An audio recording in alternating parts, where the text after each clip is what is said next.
అందరికీ నమస్కారం. ఈరోజు మనం రాజగౌడుగారు రచించిన రాచబాట పద్యాలు గురించి మాట్లాడుకోబోతున్నాం.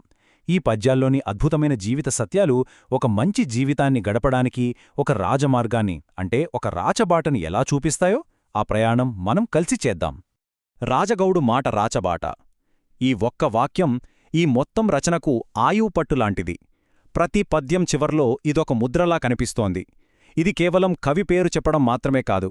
నేను చెప్పే ప్రతి మాట ఒక రాచబాటలాంటిదే, దాన్ని పాటిస్తే జీవితం సార్థకమవుతుంది అని చాలా బలంగా చెబుతున్నారన్నమాట.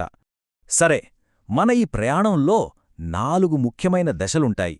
మొదట అసలు జ్ఞానానికి పునాది ఎలా వెయ్యాలి, తరువాత ఆ జ్ఞానాన్ని చేతల్లో ఎలా పెట్టాలి, ఇక మూడోది మనం ఎలాంటి గమ్యాన్ని, ఎలాంటి వారసత్వాన్ని నిర్మించుకోవాలి, చివరగా ఈనాటి మన జీవితాలకు ఈ మాటలు ఎంతవరకు ఉపయోగపడతాయి అనే ఒక ప్రశ్నతో ముగిద్దాం. రైట్, ఇక మన ప్రయాణం మొదలు పెడదాం. ఏ గొప్ప దారిలోనైనా సరే మొదటి అడుగు సరైన జ్ఞానాన్ని సంపాదించడమే కదా. సో ఈ రాచబాటలో మనం మొదటి మజిలీ జ్ఞానం సంపాదించడం. జ్ఞానం సంపాదించడానికి మొదటి మెట్టు చదువు. అయితే రాజగౌడుగారు విద్యతో పాటు ఇంకొకటి చాలా ముఖ్యమంటున్నారు, అదే వినయం. ఈ పద్యంలో ఆ రెండింటి మధ్య ఉన్న బంధాన్ని ఎంత బాగా చెప్పారో చూడండి. ఇక్కడసలు పాయింటేంటంటే మనం ఎంత చదివామన్నది కాదు, ఆ చదువు మనలోకి ఎంత వినయాన్ని తీసుకొచ్చిందన్నది ముఖ్యం. అందరినీ గౌరవించడం, మంచి పేరు తెచ్చుకోవడం ఇవే నిజమైన చదువుకు గుర్తులు. వినయం లేని చదువు అహంకారాన్ని పెంచుతుంది కాని వివేకాన్ని కాదు అని కవిగారి భావన. వినయం సరే, మరి ఆ నేర్చుకునే పద్ధతి ఎలా ఉండాలి? చాలామందికి పుస్తకాలు అంటేనే ఒక రకమైన భయం. కాని రాజగౌడుగారు ఆ భయాన్ని పోగొట్టడానికి ఒక చక్కని పోలికను ఈ పద్యంలో మనముందుంచుతున్నారు. ఎంత అద్భుతమైన పోలిక కదా! పుస్తకాలను పులుల్లా చూసి భయపడితే వాటిలో ఏముందో మనకు అర్థం కాదు. అదే ఒక పూలతోటలో తిరిగినంత ఇష్టంగా చదివితే జ్ఞానమనే పరిమళం మనకు అబ్బుతుంది. ఆ ఇష్టమే మనలో వివేకాన్ని అంటే మంచి చెడుల విచక్షణను పెంచుతుంది. ఓకే, మనకు వినయం ఉంది, నేర్చుకోవాలనే ఇష్టం కూడా ఉంది. కాని సరైన దారి చూపించేవాళ్లు లేకపోతే పరిస్థితేంటి? జ్ఞానాన్ని సంపాదించడంలో గురువు పాత్ర ఎంత ముఖ్యమో ఈ పద్యం చాలా స్పష్టంగా చెబుతోంది. చూడండి, గురువు లేని విద్య గుడ్డి విద్య. ఎంత శక్తివంతమైన మాట ఇది! పుస్తకాలు మనకు సమాచారాన్నిస్తాయి నిజమే, కాని ఆ సమాచారాన్ని జ్ఞానంగా మార్చేది గురువు మాత్రమే. వారి మార్గనిర్దేశమే మన వ్యక్తిత్వాన్ని తీర్చిదిద్దుతుంది. అందుకే గురువు మాట ఎప్పటికీ గుర్తుంచుకోవాలి. గురువు గొప్పతనాన్ని చెప్పడానికి రాజగౌడుగారు ప్రకృతి నుంచి ఎంత అందమైన ఉదాహరణ తీసుకున్నారో, గురువును ఒక చెట్టుతో పోలుస్తూ రాసిన ఈ పద్యంలోని భావం మనల్ని నిజంగా ఆలోచింపజేస్తుంది. ఇదొక అద్భుతమైన పోలిక. చెట్టు ఎలాంటి స్వార్థం లేకుండా పండ్లని, నీడని ఎలా ఇస్తుందో, గురువు కూడా ఎలాంటి స్వార్థం లేకుండా తన శిష్యులను ఉన్నత శిఖరాలకు చేర్చుతారు. ఈ ఒక్క పోలికతో ఒక గొప్ప గురువు ఎలా ఉంటారో మనకు పూర్తిగా అర్థమైపోతుంది. ఇప్పటిదాకా జ్ఞానం గురించి తెలుసుకున్నాం, కాని జ్ఞానం ఉంటే సరిపోతుందా? దాన్ని ఆచరణలో, మన పనుల్లో చూపించాలి కదా. అదే మన ప్రయాణంలో ఇప్పుడు రెండవ దశ. మనం జ్ఞానాన్ని ఆచరణలో పెట్టేటప్పుడు ఎదురయ్యే అతిపెద్ద సవాలు ఆర్థిక క్రమశిక్షణ. ఈ రోజులో మనం చూస్తూనే ఉన్నాం, కేవలం గొప్పల కోసం, నలుగురిలో గొప్పగా కనిపించడం కోసం అప్పులు చేయడం. అసలిది ఎంతవరకు సరైనది? ఈ ప్రశ్న మనల్ని తర్వాటి పద్యంలోని ఒక కీలకమైన హెచ్చరిక వైపు నడిపిస్తుంది. ఈ పద్యంలోని మాటలు కాస్త కఠినంగా అనిపించొచ్చు, కాని ఇవి జీవిత సత్యాలు.